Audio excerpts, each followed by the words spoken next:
जय श्री कृष्ण। स्वागत है आप सभी का भागवत पुराण की कथा में। 8वें दिन की कथा में हमने माता कुंती जी का भगवान श्री कृष्ण जी से दुख मांगना की कथा सुनी थी। आइए आगे शुरू करते हैं। बोलिए बांके बिहारी लाल की जय। 9वां अध्याय। श्री कृष्ण पांडव सभी गए भीष्म के पास। प्राण त्याग भीष्म की ओर तज मन की सब आस। सूत जी बोले, हे शौनक जी, जब धर्मराज युधिष्ठिर इस प्रकार अपने वंश के नाश से दुखी हुए तब अपने बंधु बांधवों तथा भगवान श्री कृष्ण को साथ लेकर कुरुक्षेत्र में भीष्म पितामह के पास गए। भीष्म जी शरशय्या पर पड़े हुए अपने अंत समय की प्रतीक्षा कर रहे थे। भीष्म जी को देखने के लिए उस समय सभी ब्रह्म ऋषि, देव ऋषि तथा राज ऋषि वहां पर उपस्थित हुए।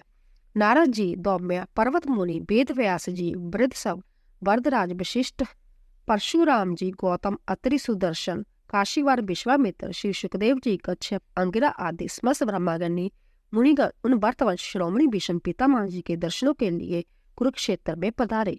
भीष्म पितामह जी के धर्म देश काल को बड़ी प्रकार समझने वाले थे। उन्होंने उन सभी ब्रह्मा ऋषियों, देव ऋषियों तथा राज ऋषियों का धर्म देश काल के अनुसार यथेष्ट सम्मान किया। भीष्म जी भगवान श्री कृष्ण जी को बड़ी प्रकार से पहचानते थे। उन्होंने उन जगत ईश्वर का स्मरण तथा पूजा अंतकरण तथा प्रत्यक्ष में भीतर बाहर दोनों प्रकार से की। पांडव लोग विनम्र भाव से भीष्म जी के पास जाकर बैठे। उन्हें देखते ही भीष्म जी के नेत्रों में प्रेमाश्रु छलक उठे। तब उन्होंने कहा, हे धर्म अवतारों, यह बड़े दुख का कारण है कि आप लोगों को धर्म का आश्रय लेते हुए भी और भगवान श्री कृष्ण जी की शरण में रहते हुए भी महान कष्ट सहने पड़े। तुमको बचपन में तुम्हारे पिता छोड़कर परलोकवासी हो गए। रानी कुंती ने बड़े कष्टों से तुम्हें पाला। जब तुम लोग युवा हुए तब दुष्ट द्रोदन ने तुम्हें महान कष्ट दिए। मैं ये जानता हूँ कि यह सब घटनाएं इन्हीं भगवान के लीलाओं का कारण है, जो अपने भक्तों के कष्टों में डालकर उन्हें अपनी भक्ति देते हैं। जहाँ पर धर्मराज युधिष्ठिर, पवन पुत्र भीमसेन, गांडीवधारी अर्जुन और जिनके रक्षक भगवान श्री कृष्ण हो, फिर वहां विपत्तियां कैसे आ सकती है।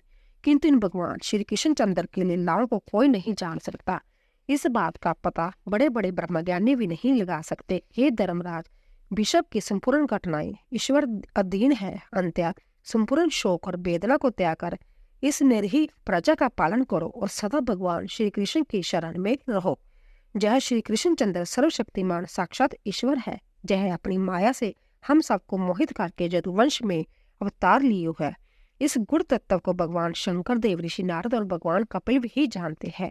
तुम लोग तो इन्हें मामा का पुत्र, अपना भाई, अपना हितु ही मानते हो। तुमने इन्हें प्रेम पास में बांधकर अपना दूत, मंत्री और जहां तक कि सारथी तक बना लिया है। इन्हीं से अपनी अतिथियों के चरण तक दिलवाए है। जय सर्व आत्मा संभव भगवान है। हे धर्मराज, जय समदर्शी होने पर भी अपने भक्तों पर विशेष कृपा करते हैं। तभी जय मेरे अंत समय से मुझे दर्शन देने के लिए पधारे है। जो भक्तजन भक्ति भाव से इनका स्मरण कीर्तन करते हुए शरीर त्याग करते हैं, वह संपूर्ण कर्म बंधनों से मुक्त हो जाते हैं और भगवान के समुज्जय में लीन हो जाते हैं। मेरी यही इच्छा है कि इन्हीं के दर्शन करते हुए मैं अपना शरीर त्याग दूं। सूत जी बोले, हे शौनक जी, धर्मराज युधिष्ठिर ने शरशय्या पर पड़े हुए भीष्म जी से संपूर्ण ब्रह्म ऋषियों, देव ऋषियों के सम्मुख धर्म के विषय में अनेक प्रश्न पूछे। तत्वज्ञानी तथा धर्मवेता भीष्म जी ने ब्रह्माश्रम, राग, वैराग्य, निवृत्ति, प्रवृत्ति आदि के संबंध में अनेक रहस्य वेद समझाए। दान धर्म, राज धर्म, मोक्ष धर्म, स्त्री धर्म, भागवत धर्म, द्विविध धर्म आदि सब के विस्तार और संक्षेप में दोनों प्रकार से उनके अलग अलग वेद बतलाइए। हे शौनक जी, इनके अतिरिक्त धर्म, अर्थ, काम, मोक्ष की प्राप्ति के साधनों का उत्तम विधि से वर्णन किया। उसी काल में उत्तरायण सूर्य आ गया। अपनी मृत्यु का उत्तम समय जानकर अपनी वाणी को संयम में करके मन को संपूर्ण राग आदि से हटाकर सचिदानंद परमात्मा भगवान श्री कृष्ण चंद्र में लगा दिया। भगवान श्री कृष्ण चंद्र ने अपना चतुर्भुज रूप धारण करके उनको दर्शन दिए। भीष्म जी के संपूर्ण बाणों की पीड़ा उनके दर्शन मात्र से ही दूर हो गई तथा उन्हीं भगवान श्री कृष्ण जी की मोहनी छवि पर अपने नेत्र एकटक लगा दिए। अपनी इंद्रियों को रोककर भगवान की इस प्रकार स्तुति करने लगे। भीष्म जी बोले, मैं अपने इस शुद्ध मन को देवकी नंदन भगवान श्री कृष्ण चंद्र के चरणों में अर्पण करता हूँ, जो भगवान अकर्मा होते हुए भी अपनी लीला निवास विलास के लिए जोग माया द्वारा इस संसार की सृष्टि रचकर लीला करते हैं, जिनका स्वयं वरण है, जिनका तेज करोड़ों सूर्य के समान है, जिनके मुख चंद्र पर घुंघराली अलके फहराती है, जो पीताम्बर धारण किए हुए है, चारों भुजाओं में शंख चक्र गदा पद धारण किए हुए है, कंठ में कौतुम्बनी और वक्ष स्थल पर बनमाला धारण किए हुए है, उन त्रिभुवन धनी अर्जुन के परम मित्र भगवान श्री कृष्ण के चरणों में मेरी आहुति की प्रीति हो। भगवान श्री कृष्ण की जुद वाली छवि मेरे हृदय में सदा विराजती है। उनकी घुंघराली अलके घोड़ों की टापों से उड़े हुए रज कणों से धुंधली हो गई थी। मुख चंद्र पर पसीने की बूंदें शोभामान थी। उनके श्याम शरीर पर रक्त बिंदुओं नीलमणि पर्वत पर मूंगा की भांति शोभामान थी। ऐसा भगवान श्री कृष्ण चंद्र के चरणों में मेरा मन समर्पित हो।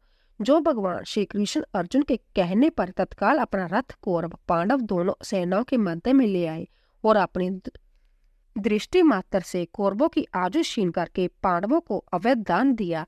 अर्जुन के सखा उन भगवान श्री कृष्ण जी से मेरी अहेतु की प्राप्ति हो। अर्जुन को युद्ध से विमुख देकर उन्हें उस भयंकर स्थिति में उसे आत्म विद्या का उपदेश देकर अज्ञान का नाश कर दिया। उन परमात्मा भगवान श्री कृष्ण के चरणों में सदा मेरा प्रेम बना रहे। मैंने युद्ध क्षेत्र में भगवान श्री कृष्ण से अस्त्र उठवाने की प्रतिज्ञा की थी। अपने भक्त की टेक रखने के लिए उन्होंने अपने अस्त्र उठाने की प्रतिज्ञा को तोड़कर मेरी प्रतिज्ञा को रखा और रथ से कूदकर पहिया लेकर मेरी ओर दौड़े। उस समय इतने द्रुत गति से दौड़े कि उनके कंधे का दुपट्टा भी गिर गया। पृथ्वी कांप उठी। मैंने अपने बाणों से उनके शरीर को लहूलान कर दिया। अर्जुन के रोकने पर भी उसे बलपूर्वक घसीटते हुए मुझे मारने दौड़े। वह ही भगवान श्री कृष्ण मुझे अपने परम गति प्रदान करे। जिस भगवान श्री कृष्ण की अनोखी भाव बड़ी मधुर मुस्कान प्रेम भरी चितवन से ब्रज गोपी मोहित रहती है, वह ही भगवान श्री कृष्ण मुझे परम गति प्रदान करे। जिन भगवान श्री कृष्ण की युधिष्ठिर के राज सूर्य जग में मेरे सम्मुख अगर पूजा हुई है, वह ही भगवान आज मेरे अंत समय पर पधार कर मेरे सम्मुख खड़े हो। सूत जी बोले, हे शौनक जी, भीष्म ने मन वचन कर्म से भगवान के आत्म स्वरूप का ध्यान किया और उसी से अपने को लीन कर दिया। वह शांत हो गए। भीष्म जी को ब्रह्मा में लीन समझकर सन्नाटा छा गया। सब चुप हो गई, जहां तक कि पक्षियों ने भी चहकना त्याग दिया। उस समय आकाश से देवता लोग पुष्पों की वर्षा करने लगे और धंधुबी आदि के बाजे बजने लगे। तब युधिष्ठिर ने उनके शव की अंत्येष्टि क्रिया की और कुछ काल तक शोक मगन रहे। मुनिगणों ने भगवान की स्तुति की और भगवान श्री कृष्ण से विदा होकर अपने अपने आश्रमों को चले गए। फिर भगवान श्री कृष्णचंद्र ने धृतराष्ट्र, गंधारी, कुंती, धर्मराज, युधिष्ठिर आदि पांडवों को स्थावना दी और सब हस्तिनापुर चले आए। वहां पर अपने चाचा धृतराष्ट्र की आज्ञा से और भगवान श्री कृष्ण के बताए हुए मार्ग से धर्मराज युधिष्ठिर न्यायपूर्वक राज्य करने लगे। 10वां अध्याय। कौरव दल को नाश करी गए द्वारिका नाथ करी दर्शन आनंद सो पुरजन भय सनाथ। शौनक जी ने कहा, हे सूत जी, धर्मराज युधिष्ठिर के राज सिंहासन पर बैठने के उपरांत फिर क्या हुआ, उस सब कथा का वर्णन विस्तार से कहने की कृपा कीजिए। सूत जी बोले, हे शौनक जी, कौरव पांडव दोनों वंश काल की गति से परस्पर लड़कर नष्ट प्राय हो गए थे। उनकी ग्रह कलह ने बड़ी वन में लगी हुई अग्नि के समान उन्हें जलाकर समाप्त कर दिया। केवल भगवान श्री कृष्णचंद्र की कृपा से उत्तरा का गर्भ ही सुरक्षित रह गया था। हे शौनक जी, धर्मराज युधिष्ठिर की गद्दी पर बैठते ही अधर्म का नाश हो गया तथा धर्म का राज्य होने लगा। भगवान श्री कृष्णचंद्र की शरण में रहने से तथा भीष्म जी के उपदेशों से धर्मराज युधिष्ठिर को ज्ञान उत्पन्न हो गया था। इसीलिए वह विधिवत नियम पूर्वक भोग भोगते हुए भी उनमें आसक्त नहीं होते थे। देवराज इंद्र की भांति संपूर्ण पृथ्वी का शासन करने लगे। उनके चारों भाई भीमसेन, अर्जुन, नकुल, सहदेव उनकी आज्ञा का पालन करते थे।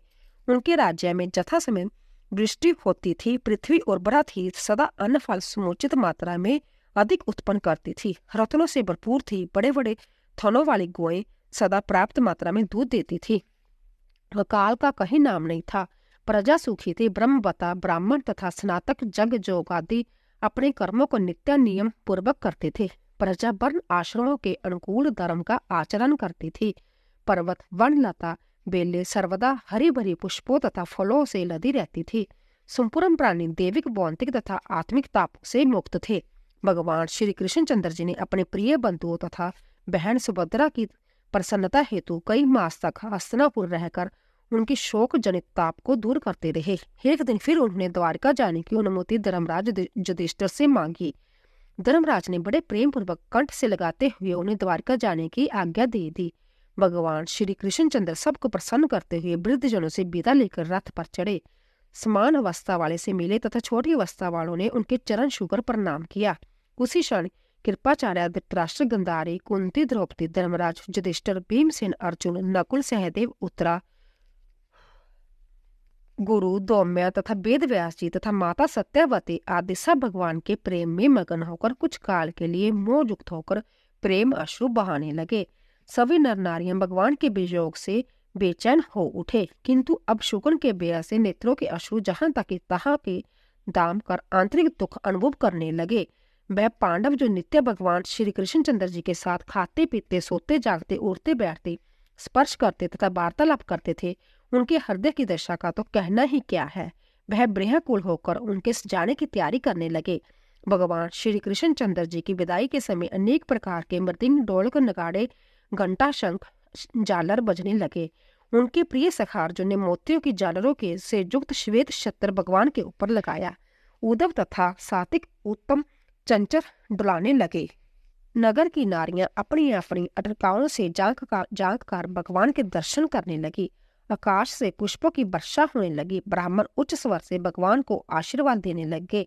यद्यपि उन ब्राह्मणों के आशीर्वाद से भगवान के लिए कोई मूल्य नहीं रखते थे, किंतु फिर भी लौकिक व्यवहार से मधुर और समुचित थे। नगर की रमणियां भगवान में रम गई। वह परस्पर इस प्रकार की बातें करने लगी, हे सखियों, जब सांवले सलोने पीताम्बरधारी, जिनकी अवस्था सदा किशोर ही रहती है, सनातन ब्रह्म है, जिन्होंने सुंदरता में करोड़ों कामदेवों को भी जीत लिया है, जो कुंती नंदन अर्जुन के प्रिय सखा है, जिनका तेज करोड़ों सूर्य के समान है, जय देवकी नंदन परब्रह्मा परमात्मा है, जय ही सृष्टि की उत्पत्ति, स्थिति तथा लय करते हैं। सृष्टि के आदि में भी जय ही रहते हैं और अंत में भी जय ही संपूर्ण प्राणियों को अपने में लीन करके जोग निद्रा में से सो जाते हैं। जब पुण्य सृष्टि रचने की इच्छा करते हैं, तब महत्वादी समस्त शक्तियों को फिर उनके नाम गुण के अनुरूप उत्पन्न करके उन्हें सृष्टि रचना हेतु प्रेरित करते हैं। इन्होंने ही वेदों की रचना की है। बड़े बड़े जोगी, ब्रह्मवेत्ता, तपस्वी, ऋषि, मुनि आदि को भी जिनके दर्शन दुर्लभ है, उन भगवान के दर्शन हमें आज अनायास ही प्राप्त हो रहे हैं। जिनकी लीलाओं तथा चरित्रों का वर्णन वेदों तथा पुराणों में है, वह ही परम ब्रह्म आज हमें दर्शन दे रहे हैं। वह ब्रज की गोपियां धन्य है, जिन्होंने इनके साथ रास विलास तथा चरण स्पर्श का आनंद प्राप्त किया है। वह पवित्र नारियां धन्य है, जिनका इन्होंने पानी ग्रहण किया है, जो निरंतर इनके साथ रमन करती है। उन्होंने पूर्व जन्मों में अवश्य कठोर तप किया होगा, उसी का फल इस जन्म में प्राप्त कर रही है। ब्रज बलाएं इनके आत्मृत के पान करने के स्मरण मात्र से ही मूर्छित हो जाया करती है। तो जो पत्नियां नित्य इनके अमृत का पान करती है, उनसे बढ़कर इस त्रिलोकी में कौन भाग्यशालिनी होगी। जिन्होंने अपने बाहुबल से अनेक राजाओं को हराकर जिस रुक्मिणी जी का पानी ग्रहण किया है, वह साक्षात कमला है, जो सदा इन्हीं के पास रहकर उनकी चरण सेवा में रहती है। वह पटरानियां धन्य है, जिनके वश में जय आदि रूप भगवान रहते हैं, जिनके वश में जय संपूर्ण विश्व है। वह 16 सहस्त्र 100 पत्नियां धन्य है, जो इस भगवान को अपने हृदय कमल में बंद करके नित्य इनके चरणों की सेवा करती है तथा आनंद भोगती है। वास्तव में वह इसलिए पवित्र है और उनका जीवन सफल है, जिनके स्वामी जो जगत के स्वामी है, जो अलंब्य से अलंब्य वस्तु भेंट करके उनके चित्त को मोहित करते रहते हैं। भगवान श्री कृष्णचंद्र जो गट गटवासी तथा सबकी अंतर्जामी है, उन स्त्री के मन की भावनाओं तथा भक्ति को जानकर उन्होंने मधुर मुस्कान के साथ प्रेम पूर्ण दृष्टि से उनकी ओर देखा और उनका अभिनंदन किया। इस प्रकार संपूर्ण नगर निवासियों को आनंदित करते हुए विदा हो गए। धर्मराज युधिष्ठिर ने प्रेमवश में जय शंका करके कि कोई शत्रु मार्ग में आक्रमण न कर दे, रथ, हाथी, घोड़े तथा पैदलों की एक विशाल सेना अस्त्र शस्त्र से सुसज्जित भगवान श्री कृष्ण जी के साथ कर दी। पांडव लोग पर्याप्त दूर तक भगवान श्री कृष्णचंद्र जी को पहुंचाने के लिए गए। जब नगर से अधिक दूर निकल आए, तब भगवान श्री कृष्णचंद्र ने पांडवों को कंठ से लगाकर नगर को लौटा दिया। केवल उद्धव तथा सात्विक ही उसके साथ द्वारका में गए। हे शौनक जी, भगवान श्री कृष्णचंद्र जी विशाल सेना के साथ कुरांजल, सूरसेन, जमुना से निकटवर्ती प्रदेशों ब्रह्मभरत, कुरुक्षेत्र, मत्स्य, मरु प्रदेश आदि को लांघते हुए सौवीर और आबीर देशों के पश्चिमी भाग अनंत देश में पहुंचे। भगवान श्री कृष्णचंद्र के रथ के घोड़े कुछ थक गए थे। विश्राम के लिए उन्होंने वहां खोल दिया। भगवान श्री कृष्ण जिन प्रांतों में होकर गुजरते थे वहां के राजा बड़े आदर के साथ अनेक अनेक प्रकार के उपहार लेकर उनका सत्कार करते थे। भगवान श्री कृष्णचंद्र ने बड़े आनंद के साथ अपनी यात्रा करने लगे। बोलिए बांके बिहारी लाल की जय। पर जाने से पहले जय श्री कृष्ण अवश्य लिखें।